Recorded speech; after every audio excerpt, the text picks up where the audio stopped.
राम मंदिर के शिलान्यास को लेकर भी मुख्यमंत्री भूपेश बघेल ने केंद्र सरकार पर निशाना साधा। सीएम बघेल ने कहा कि राम मंदिर के शिलान्यास के कार्यक्रम में किसी भी केवट को नहीं बैठाया गया। सरकार केवट को सिर्फ और सिर्फ वोट बैंक मानती है। राम नाम जपना पराया माल अपना। अभी बड़े जन मंदिर के शिलान्यास केवट निशान मान लो बिठा रहे इसका अयोध्या में देखे ना सभा में, तो तुम नोटिस दे भरा रहा गलत कब लगा ही तुम्हारे उत्थान और विकास के बाद कब हो। और देवेश हमारे सहयोगी लगातार हमारे साथ बने हुए हैं।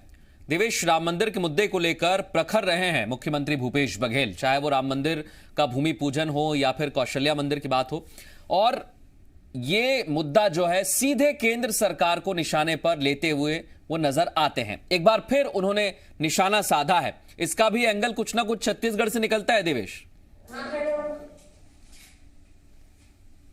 देखिए, केवट समाज छत्तीसगढ़ में बड़ी संख्या में है। छत्तीसगढ़ में कोई जिला ऐसा नहीं है जहां पर केवट समाज और केवट समाज के मतदाता जो हैं वो बड़ी संख्या में ना हो।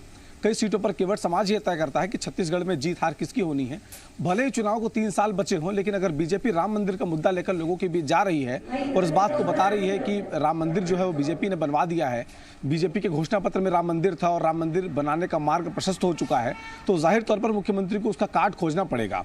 और यही वजह है कि जब वो निषाद समाज के बीच बैठे हुए थे तब उन्होंने इस बात का जिक्र किया कि निषाद राज जो थे, जिन्होंने भगवान श्री राम को सरयू नदी पार कराया था, और तब केवट ने उनसे कहा कि जो दुनिया को भवसागर पार कराते हैं उन्हें नदी पार करने का सौभाग्य मिल रहा है। अश्वमेध यज्ञ के दौरान जब केवट को बुलाने की चर्चा हुई तब उसे मुख्य अतिथि बनाया गया। इस संदर्भ में मुख्यमंत्री आज बोल रहे थे और उन्होंने इशारों में तंज कसा कि जब राम मंदिर का शिलान्यास हो रहा था तब कई बड़े नेताओं को बुलाया गया, उनको मंच पर बैठाया गया, लेकिन भगवान श्री राम का जब राज्याभिषेक हो रहा था उस दौरान जो केवट थे उनको बुलाया गया था। इस बार क्यों किसी केवट को नहीं बुलाया गया? इस बहाने वो जो उनके सामने बैठे हुए जो श्रोता थे, जो उनके सामने बैठे हुए लोग थे केवट समाज के, उनको इशारा कर रहे थे कि दरअसल बीजेपी भगवान श्री राम के नाम पर सियासत कर रही है, लेकिन केवट समाज को जो स्थान दिया जाना चाहिए था अयोध्या में शिलान्यास के दौरान वो नहीं दिया गया। उसी बहाने उनको पाले में लेने की कोशिश जो है मुख्यमंत्री करते नजर आए। तो यही वजह है कि केवट समाज की जब सम्मेलन में चर्चा हो रही थी तब मुख्यमंत्री ने अयोध्या का जिक्र निकाला और अयोध्या का जिक्र निकाल कर निषाद राज केवट को याद किया और उनके बहाने तमाम जो उनके जाति के लोग सामने बैठे हुए थे उन सभी लोगों से एक संवाद स्थापित करने की कोशिश की कि अयोध्या में क्यों नहीं बैठाया गया। ताकि एक तस्वीर हम देवेश वो भी देखते हैं, जब उत्तर प्रदेश का हम रुख करें वहां पर भी निषाद जाति बहुत बड़ी संख्या में है और वहां पर बीजेपी भी इसी तरीके से राजनीति करती है। इसका सीधा सा हम कनेक्शन निकाल सकते हैं उत्तर प्रदेश या छत्तीसगढ़ का। छत्तीसगढ़ में केवट, जैसा आप बता रहे हैं कि संख्या बहुत ज्यादा है, क्या वाकई ऐसी स्थिति बनेगी आगे आने वाले भविष्य में कि इसका फायदा कांग्रेस को हो? देखिए, अब तक केवट समाज के लोगों को कहीं पर टिकट वगैरह जो है आसानी से कोई राजनीतिक दल नहीं दिया करता था। उसके पीछे वजह है कि जो ट्राइबल सीटें हैं वहाँ पर ट्राइबल वोटर्स हैं और ट्राइबल चेहरों को जगह दी जाती है आरक्षित होने की वजह से। जो अनुसूचित जाति बहुल इलाके हैं वहाँ पर सतनामी समाज से आने वाले लोगों को टिकट दी जाती थी और उनके लिए आरक्षित 10 सीटें भी हैं।